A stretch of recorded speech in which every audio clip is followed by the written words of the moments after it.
everyone, how are you? Welcome to our channel where we talk about the beauty of 21st century literature.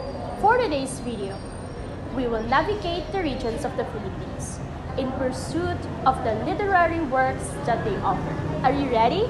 Well then, fasten your seatbelt because this will be a long ride. First on our list is the Ilocos region and its prominent writer Manuel Argila. Manuel Argila was an Ilocano writer in English, patriot, and martyr. He was a creative writing teacher at the University of Manila and later worked at the Bureau of Public Welfare as managing director. One of his most famous work is How My Brother Leon Brought Home a Wife, which is about a man introducing his city-born wife to his provincial family. Have you read that story before? Oh yes, I did. During my junior high school, it is a lovely story. I agree, but I am curious if there are stories I haven't read before. Well, I guess you are about to find out. Now that we are done with Ilocos region, we should move on to the next. Following Ilocos is the region of Cagayan Valley. Here we are Emmanuel Agapito Flores Labaca, a writer, poet, playwright, fictionist, scriptwriter, songwriter, and activist. He is considered as the only poet warrior in the Philippines. Labaca wrote the lyrics of Awit ni Kuala, the song sung by Lupita Rodriguez in the classic Lino Brocab masterpiece, Tinimbang Ka Ngunit Kulang. He also composed new revolutionary lyrics in Cebuano for some well-known folk songs. Moving on to Central Luzon, we have Amado Vera Hernandez, also known as Makata na Manggagawa.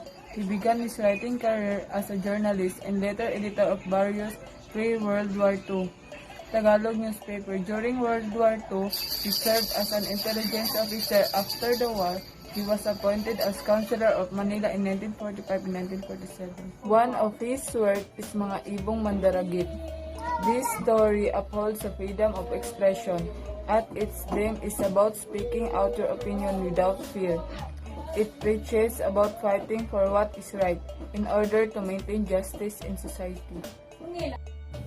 I would like to say that Amado was a fighter during World War II in his own way. He was writing to fight for peace and to imbue righteous indignation to the masses. You know who else did that? Dr. Jose Rizal, a legendary writer from Calabarzon and also a hero. He is admired not only for his intellectual prowess, but for taking a stand against the Spanish colonization. One of his work is Nole Mitangere, which tells a story about Ibarra and Maria Clara, two lovers separated by fate and the cruel truth about life during Spanish colonization. For the fifth region of the Philippines, we have Luis Cabal Quinto, born in Magarao, Camarines Sur, Philippines on January 31, 1935. He earned a BA in Mass Communication degree at the UP Diliman Institute of Mass Communication. He has been sporadically writing poetry and fiction since high school, but at Cornell, his creative writing teachers convinced him that he should pursue imaginative writing more seriously. One of his work is entitled The Bridgeable Shore, which is a compilation of his poems. Generous and without pretense, these poems not only show us what it's like to dwell in two worlds, his ancestral home in Magarao, Philippines, and his beloved Manhattan, but also the chronicle what it feels like to be human. Cabal Quinto's poetry captures a range of lyrical events and the poet's obsession with transcendence and delights in the common union between the sacred of the profane. For the sixth region, we have Ricardo Demetilio, a poet and critic who graduated cum laude in the University of the Philippines. He is the author of poetry collections, including No Certain Weather in 1956, La Via, A Spiritual Journey in 1958, Parter ni Panay, an epic in 1961. According to Ricardo himself, His poetry has been concerned with the following major themes: the rebellion of the young against the conventional values of an overly repressive society, the modern journey of the individual from lostness to wholeness and fullest creativity, the rise and fall of civilization, and the important position of the artists as the bearers and the creators of volumes necessary for the renewal of society. The region of Central Visayas offers. Magdalena Gonzaga Halandone was a Filipino novelist, playwright, short story writer, poet, sculptor, and painter. She is now remembered as one of the most prolific Filipino writers in the Hiligaynon language. Hailing from Western Visayas, her works are said to have left permanent and significant milestone in Philippine literature. One of her most famous work is Annabella. Si Annabella is a story navigating the life during 1930s. Iluminado Lucente was a writer from Region 8, primarily writing poetry and drama in the Waray language. He is considered to be one of the finest writers in the Waray language. Lucente was a member of the Sanghiran Sanbinisayaha, Samar ug Leyte, or the Academy of the Visayan Language of Samar and Leyte. His most famous work is the poem An Eroy nga Tuna, or The Motherland. His literary works include Bagad Durugas ngan Bagatin Nuod, Hangin Gadla, Pilipinas, Gugma, Panhayhay, or Ginsaaran, Bumangon Ka, Pepe, Developmental nga Istorya, or Developmental nga Istorya, and It's Just the Wind. For Region 9, Linda T. Caspier in 1936.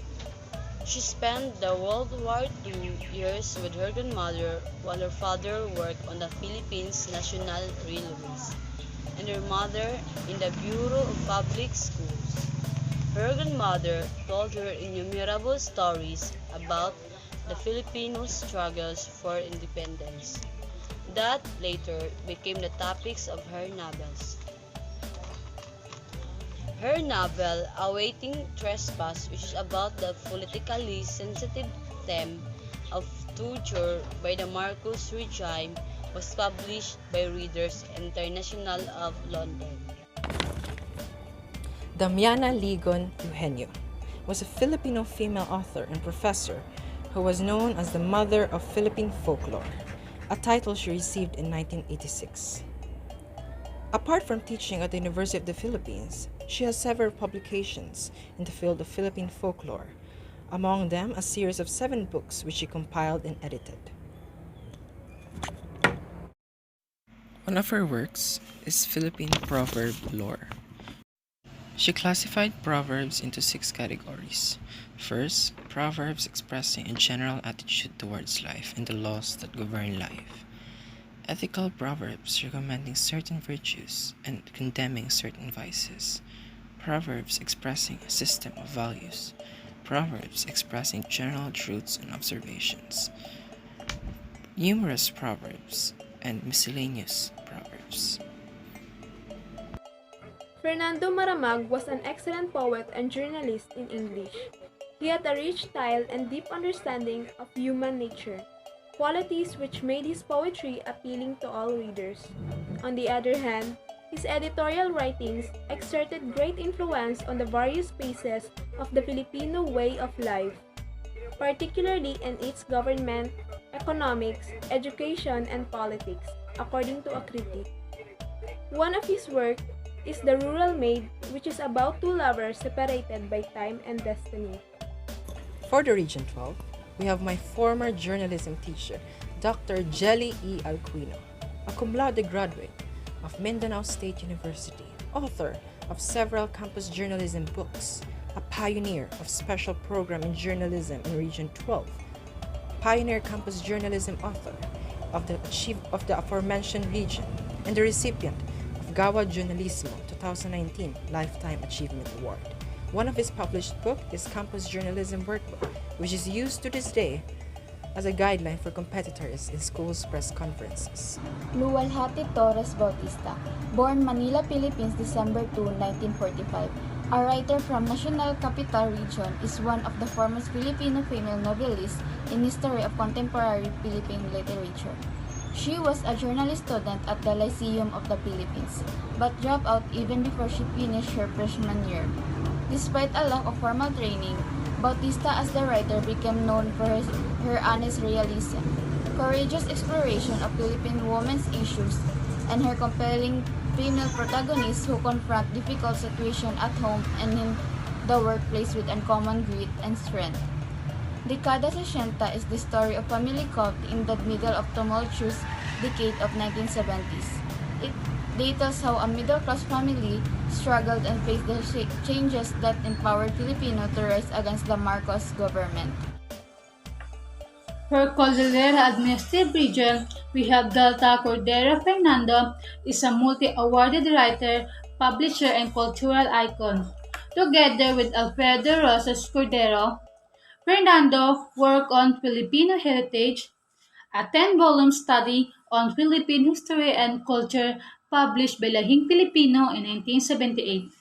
Afterward, she founded GCF Books, which published a dozen titles that deal with various aspects of Philippine culture and society. Cordero Fernando has also worn numerous other hats as a visual artist, fashion designer, playwright, art curator, and producer.